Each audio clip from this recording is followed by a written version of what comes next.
Hello viewers, I'm Keerti Bhave. Welcome to the session on Faraday's laws of electrolysis. After going through this video, you will be able to state Faraday's laws of electrolysis, write mathematical expression for Faraday's laws of electrolysis, and understand the concept of chemical equivalent, electrochemical equivalent, and Faraday.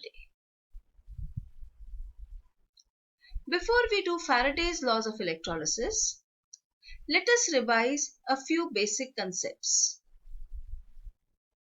An electrolytic cell is an electrochemical cell which converts electrical energy to chemical potential energy.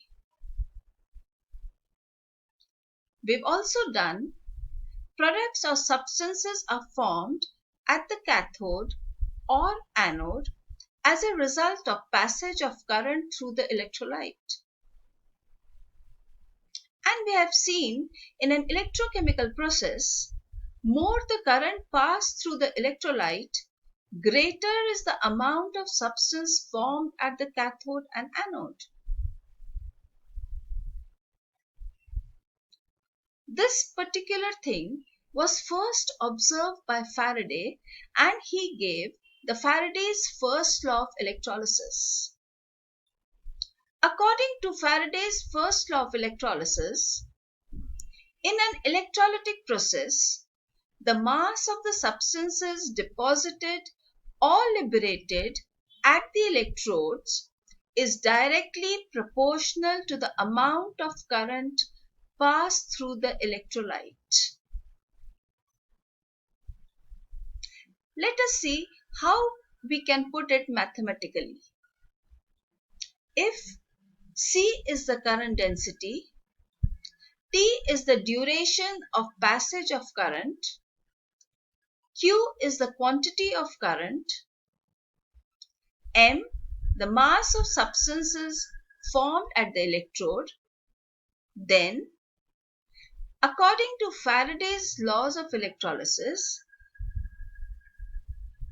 the mass is proportional to Q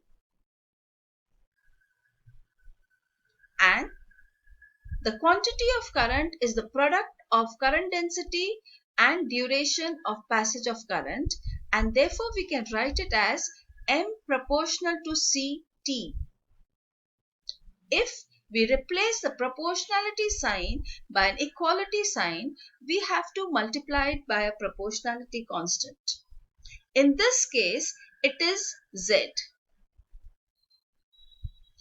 So the equation becomes M is equal to ZCT, where Z is the constant called as electrochemical equivalent. Now what is electrochemical equivalent? M is equal to ZCT. Z is the electrochemical equivalent. If C is equal to 1 ampere and T is equal to 1 second, then M is equal to Z. Thus, we can define electrochemical equivalent as the amount of substance deposited by passing a current of 1 ampere for 1 second. That is, by passing 1 coulomb of electricity through the electrolyte. The units of electrochemical equivalent are grams per coulomb.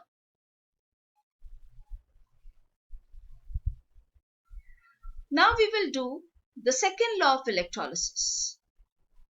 According to the second law of electrolysis, when the same quantity of electricity is passed through different electrolytes, the masses of different substances liberated at the electrodes are directly proportional to their chemical equivalents.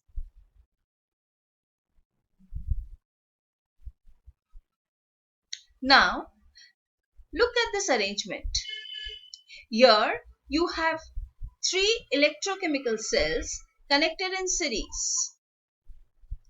When the cells are connected in series, It means that whatever quantity of current is passed through one, the same current passes through the rest of the two. That is, identical quantity of current is passed through the three cells. On the passage of current, hydrogen gas is liberated in cell number 1, copper is deposited in cell number 2, while silver is deposited in cell number 3. It has been found that if the same current is passed through this arrangement, then the masses of hydrogen, copper and silver deposited on respective cathodes will be in ratio of their chemical equivalents.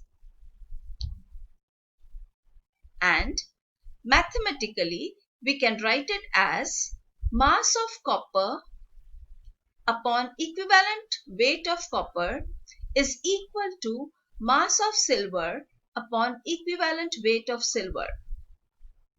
If M1 and M2 are the masses of the elements deposited by passing a certain quantity of electricity through their salt solutions, and E1 and E2 are the respective equivalent weights, then we can write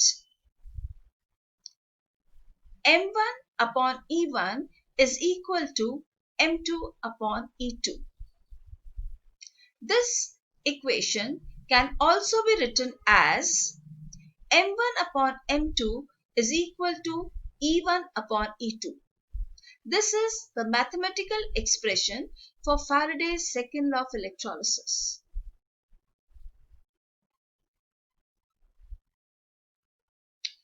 There is another concept of Faraday. Electrochemical equivalent of an element is directly proportional to its equivalent weight. That is, E is proportional to Z.